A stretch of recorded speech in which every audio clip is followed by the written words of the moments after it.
Hi everyone, I am Amrit Kaur and this is my information encoding system final assignment in C#. About me, I am Amrit Kaur, a big data analytics student at Georgian College. I have done a bachelor's in information technology and I have an experience at Accenture as associate software engineer. In this presentation, I will be demonstrating my ASP.NET Core API that I have created. I will be serving a simple dataset and provide get all and get one functionality, and we will acquire the data further from the postman. Further, I will be explaining JWT in API security. Later, I will be giving the recommendation on choice of authentication method, and further I will answer the questions asked by the client. Building a secure API. An ASP.NET Core API is created using Visual Studio, which will be uploaded on GitHub.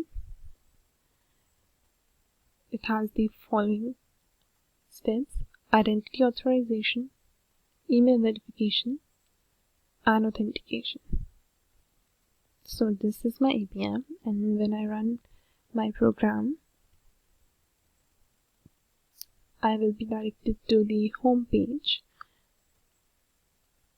Then I will go to home, and when I try to access the secret, it sends me to the login page.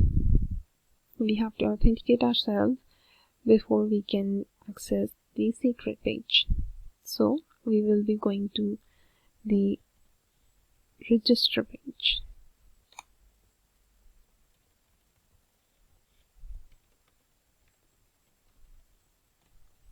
And here we will register ourselves.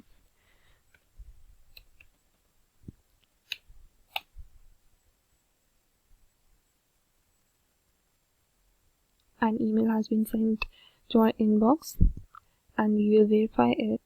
As you can see here, we have got our email and we will verify our email ID. So here, thank you for verifying email, please log in here. So we have been registered and we will log in. We will log in with the same username and password. And now when I try to access the secret, I'll get my secret page. That means we have been authenticated. Now I will be using the JWT authentication. Now for that, we will run our server in order to get our JWT token. As you can see, this is our server homepage, and we will go to home, authenticate, and we will get our token here. We will copy this token and decode this token on jwt.io. When we paste our token here, I will get my data, which was my name and the class, that is BDAT. Since my JWT token has been verified, I will try to acquire my data from Postman. Postman basically is a API client that makes it easier to create, share, and test the APIs. We will create a request, a GET request. Now we will run our program again and go to one of our local pages which can be logged in, and I'll copy this URL and put a GET request on Postman. Now we will be needing some authorization to access this, and for that we will add the authorization key here. And since in our program we have added bearer with token, which is here. This is our JWT token that consisted of header, payload, and signature. So we will copy this and paste it here. So now I should be getting my home login page. As here you can see, we have got the login page here, and the status says it's 200. Okay, that means we have the authorization to access this page. So here we were able to authorize ourselves to access these pages. We have a screenshots, as you can see here, adding URL to our GET request, adding the bearer JWT token, and getting the 200 OK status. Now about our client's question about what authentication method I would recommend to them would be OAuth. I would recommend OAuth as it is the best choice for authentication for API security, as it is the best framework that enables limited access to the third-party applications. It is secure as it does not share password data, and it proves identity by using authorization tokens. It provides control access and acts as intermediate on behalf of the user. This strengthens the security as the data compromise is minimal.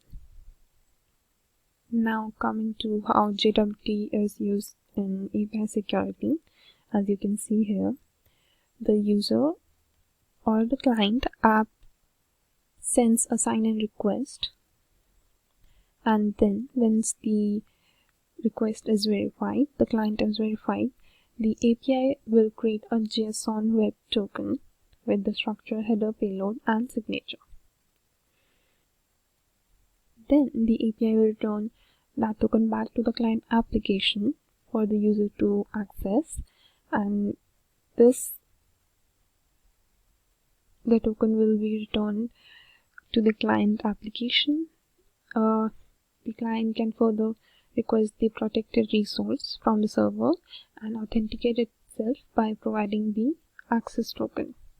Once the resource server validates the access token, it serves the request by the client, that is, the data requested by the client. So now coming to our client's questions, as how can they transfer their personal data securely within the network. They can use the following methods, which includes FTP, cloud, and peer-to-peer. FTP is the most common file transfer system, and it is a standard network protocol, and it can be either run through a tool with a dedicated user interface or by a command prompt. The user only need to name the source file they wish to move and the new destination where they want it to be placed, and execute the transfer. One of the FTP client is FileZilla, which can be used by the company. They can use a cloud file sharing system, which works by a user uploading the information to a central data repository in cloud, and the other users are then able to download these files onto their personal devices. These files are hosted by a third-party provider, but users can set permission levels for files to secure them, and as it can be accessed from anywhere, these are handy for both creating backups and rapid file sharing. Next method the company can use is employing a peer-to-peer network. P2P file transfers are designed to remove the requirement of a central serving hosting the data. Instead of using a server, clients connect to a network of peers, completing the transfers via their own connections. It is mainly suitable for sharing files securely within a limited group and for files not available within public repositories. This could be a great option for the company. The security protocol, which is best for transferring the personal files, I would say it is Secure File Transfer Protocol, as it allows the organizations to move data from over a secure shell data stream, providing excellent security. It prevents unauthorized access to sensitive information, which includes passwords, while data is in transit. The connection between the sender and receiver requires the user to be authenticated by a user and a password, SSH keys, or a combination of the two. It is a platform independent, firewall friendly, and only requires one port number to initiate a session and transfer information. Coming to the client's third question, which is, can we encode and encrypt images? Yes, we definitely can encode and encrypt images. Images can be encrypted in the same way that text is encrypted. The image can be converted into binary data. The binary data is encrypted by running a mathematical operations, which is also called an algorithm, which changes the values of the data in a predictable way by a software encoder. The same software encoder also generates a key which can be used to unlock the encryption code. The encrypted image and the key are sent to the recipient separately, which reduces the chance that a hacker could intercept both key and the image encrypted. Further, the software key can now be typed into the decryption software to decipher the image. The security of this depends on the difficulty to decrypt the data. The client needs to access their database externally using a secure API. So I will be explaining a good architecture of secure API. An API can be secured by using tokens, as we have done in this presentation itself. The user interacts with the client application. The assignee request will be sent to the API, and a JW token is created, which is sent to the client application. The data will be verified by the client. If the data matches, the client will send a further request with JWT to access the data. It will proceed to use it on every subsequent request to authenticate the user without having to send their credentials anymore. I would recommend Django as the best framework to develop APIs. It is based on Python, it is well designed, easy to build, and it has many built-in functionalities that allows us to browse our API, and thus I will recommend this framework. The data interchange format which can be used is JSON, JavaScript Object Notation. It is a way to store information in an organized, easy to access manner. It is based on key value pairs and ordered list. Its simple design and flexibility make it easy to read and understand. If the company is a very large company, the company can have its own servers on premises with a dedicated data room, or using third-party data center which provide intelligent monitoring platforms. It can be a good option if you're looking to back up your data in the event of emergency. You can use a cloud storage, which is migrating the whole data of the operations to a public cloud provider. It is scalable, remote access is possible, and it shows versatility. Ethical concerns for the data transmission of personal data is data breach, data protection, and data privacy. Data breach, as we would not want our confidential data to be accessed by the unauthorized person.